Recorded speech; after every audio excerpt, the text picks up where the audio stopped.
نحمدہ ونصلی علی رسولہ الکریم اما بعد۔ امید ہے کہ آپ دوست احباب خیریت سے ہوں گے۔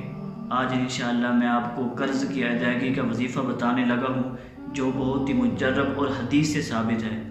ایک دفعہ ایک صحابی حضور علیہ السلام کی خدمت میں آئے تو آپ علیہ السلام نے پوچھا، کیا وجہ ہے کہ میں تمہیں پریشان دیکھ رہا ہوں؟